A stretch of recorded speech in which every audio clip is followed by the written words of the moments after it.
Hello friends, welcome to competitive exams India Telugu channel. ఈరోజు మనం ఈ వీడియోలో ఇండియన్ స్పేస్ రీసెర్చ్ ఆర్గనైజేషన్ నుంచి మనకి రిక్రూట్మెంట్ ఆఫ్ సైంటిస్ట్ ఇన్ లేదా engineer in civil electrical refrigeration and AC and ఆర్కిటెక్చర్కి సంబంధించి మనకి వేకెన్సీస్ అయితే ఫిల్అప్ చేస్తూ మనకి నోటిఫికేషన్ రిలీజ్ అవ్వడం జరిగింది.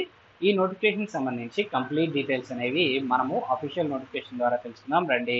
సో ఇక్కడ మీరు గమనించినట్లయితే మనకి కంప్లీట్ డీటెయిల్స్ అనేవి మనకైతే ప్రొవైడ్ చేయడం జరిగింది friends. So one by one మనం కంప్లీట్ డీటెయిల్స్ అనేవి తెలుసుకుందాము. సో ఈ నోటిఫికేషన్ డీటెయిల్స్లోకి వెళ్ళినట్లయితే మనకి సైంటిస్ట్ లేదా ఇంజనీర్ సివిల్కి సంబంధించి 18 వేకెన్సీస్ ఉన్నాయి. ఈ జాబ్స్కి మనం అప్లై చేసుకోవాలి అనుకున్నట్లయితే బీఈ లేదా బీటెక్ అనేది కంప్లీట్ చేసుకోవాల్సి ఉంటుంది. లేదా వీటికి ఈక్వలెంట్ కోర్సెస్ కంప్లీట్ చేసుకున్నట్లయితే సివిల్ ఇంజనీరింగ్లో మనం ఈ వేకెన్సీస్కి అప్లై చేసుకోవచ్చు. 65% మార్క్స్ అనేది మనకి ఇక్కడ అడగడం జరుగుతుంది ఎడ్యుకేషన్ క్వాలిఫికేషన్లో. ఇన్ కేస్ ఎలక్ట్రికల్ స్ట్రీమ్కి సంబంధించి మనము అప్లై చేసుకోవాలి అనుకున్నట్లయితే 10 వేకెన్సీస్ అనేవి ఉన్నాయి. బీఈ లేదా బీటెక్ అనేది కంప్లీట్ చేసుకోవాలి. లేదా వీటికి ఈక్వలెంట్ కోర్స్ అనేది మనం కంప్లీట్ చేసుకున్నట్లయితే ఎలక్ట్రికల్ ఇంజనీరింగ్ లేదా ఎలక్ట్రికల్ అండ్ ఎలక్ట్రానిక్స్ ఇంజనీరింగ్లో మనం ఈ వేకెన్సీస్కి అప్లై చేసుకోవచ్చు. ఎడ్యుకేషన్ క్వాలిఫికేషన్లో మనకి 65 మార్క్స్ అయితే మనకు అడుగుతూ ఉన్నారు. అండ్ నెక్స్ట్ ఇక్కడ రిఫ్రిజిరేషన్ అండ్ ఎయిర్ కండిషనింగ్కి సంబంధించిన వేకెన్సీస్ 9 ఉన్నాయి. ఈ జాబ్స్కి మనం అప్లై చేసుకోవాలి అనుకున్నట్లయితే బీఈ లేదా బీటెక్ కంప్లీట్ చేసుకోవాలి. లేదా వాటికి equivalent courses mechanical engineering with air conditioning and refrigeration లేదా ఎలాంటి సబ్జెక్ట్స్ మనము తీసుకొని కంప్లీట్ చేసుకున్నట్లయితే మనం ఈ వేకెన్సీస్కి అప్లై చేసుకోవచ్చు. అదే మనము ఆర్కిటెక్చర్కి సంబంధించి మనం అప్లై చేసుకోవాలి అనుకున్నట్లయితే 1 వేకెన్సీ ఉంది. బ్యాచిలర్స్ డిగ్రీ ఇన్ ఆర్కిటెక్చర్ మనకు అడుగుతున్నారు 65% తోటి. అండ్ అలానే ఇంజనీరింగ్ సివిల్ అటానమస్ బాడీకి సంబంధించి 1 వేకెన్సీ ఉంది. బీఈ లేదా బీటెక్ కంప్లీట్ చేసుకోవాలి సివిల్ ఇంజనీరింగ్కి సంబంధించి 65% తోటి. సో ఈ జాబ్స్కి మీరు అప్లై చేసుకోవాలి అనుకున్నట్లయితే అప్లై చేయడానికి కావాల్సిన లింక్స్ డిస్క్రిప్షన్లో ప్రొవైడ్ చేస్తాను ఫ్రెండ్స్. మీరు ఆ లింక్స్ ద్వారాగా ఈ జాబ్స్కి అప్లై చేసుకోవచ్చు. జస్ట్ అప్లై చేసుకోవడానికి ప్రొవైడ్ చేసిన లింక్ పైన క్లిక్ చేసి మీకు ఇక్కడ ఏ వేకెన్సీస్కి అయితే అప్లై చేయాలనుకుంటున్నారో ఆ వేకెన్సీస్ పైన క్లిక్ చేసినట్లయితే మీకు ఈ విధంగా అప్లికేషన్ ఫామ్ అనేది ఓపెన్ అవుతుంది.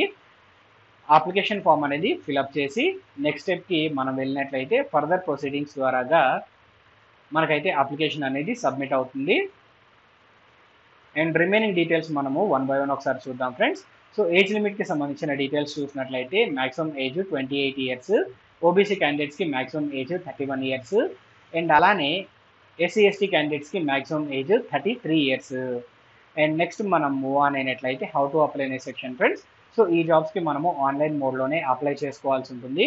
14th జూలై 2025 లోపు మీరు అప్లై చేసుకోవడానికి కావాల్సిన లింక్స్ డిస్క్రిప్షన్లో ప్రొవైడ్ చేస్తాను. మీరు ఆ లింక్స్ ద్వారాగా ఈ జాబ్స్కి అయితే అప్లై చేసుకోండి. అండ్ అలానే ఈ జాబ్స్కి మనం అప్లై చేసుకోవాలి అనుకున్నట్లయితే అప్లికేషన్ ఫీజ్ అనేది పే చేసి అప్లై చేసుకోవాల్సి ఉంటుంది. సో క్యాండిడేట్స్ ముందుగా 750 రూపీస్ ఫీజ్ అనేది పే చేసి అప్లై చేసుకోవాలి. సో ఎగ్జామినేషన్ కంప్లీట్ చేసిన తర్వాత మనకి 500 రూపీస్ అప్లికేషన్ ఫీజ్ అనేది రీఫండ్ చేయడం అయితే జరుగుతుంది ఫ్రెండ్స్. సో ఈ పాయింట్ అనేది గమనించండి. In case candidates women, SC ST, physically challenged and ex service men అయినట్లయితే వారికి కంప్లీట్గా 750 రూపీస్ మీకు ఫీజ్ అనేది రీఫండ్ చేయడం జరుగుతుంది. రిమైనింగ్ క్యాండిడేట్స్ ఎవరైతే ఉన్నారో వారికి 250 రూపీస్ అప్లికేషన్ ప్రాసెసింగ్ ఫీజ్ అనేది తీసుకొని రిమైనింగ్ 500 రూపీస్ మీకు రీఫండ్ అయితే చేయడం జరుగుతుంది. అండ్ నెక్స్ట్ మనం మూవ్ ఆన్ అయినట్లయితే మనకి సెలక్షన్ ప్రాసెస్కి సంబంధించిన డీటెయిల్స్ ఫ్రెండ్స్. సో అప్లై చేసుకున్న క్యాండిడేట్స్కి ఇక్కడ రిటర్న్ ఎగ్జామినేషన్ అయితే కండక్ట్ చేయడం జరుగుతుంది. అండ్ అలానే ఎగ్జామినేషన్ ప్యాటర్న్ మనం గమనించినట్లయితే మనకి ఎగ్జామినేషన్ ఆబ్జెక్టివ్ టైప్ క్వశ్చన్స్ తోటి మనకైతే అడగడం జరుగుతుంది. Part A, part B 2 parts ఉంటాయి. టోటల్ 120 minutes టైం అయితే ఇవ్వడం జరుగుతుంది. పార్ట్ ఏలో మనకి 80 మల్టిపుల్ చాయిస్ క్వశ్చన్స్ ఉంటాయి. ప్రతి రాంగ్ ఆన్సర్కి మనకి 1/3 నెగిటివ్ మార్కింగ్ అనేది ఉంది. పార్ట్ బి వచ్చేటప్పటికి aptitude test friends, 15 multiple questions ఉంటాయి 20 మార్క్స్కి గాను. ఇక్కడ ఎలాంటి నెగిటివ్ మార్కింగ్ అనేది లేదు పార్ట్ బికి సంబంధించి.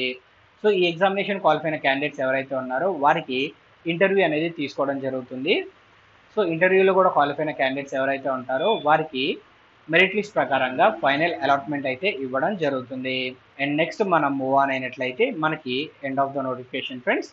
సో ఒకసారి ఇంపార్టెంట్ డేట్స్ మరొకసారి చూద్దాము.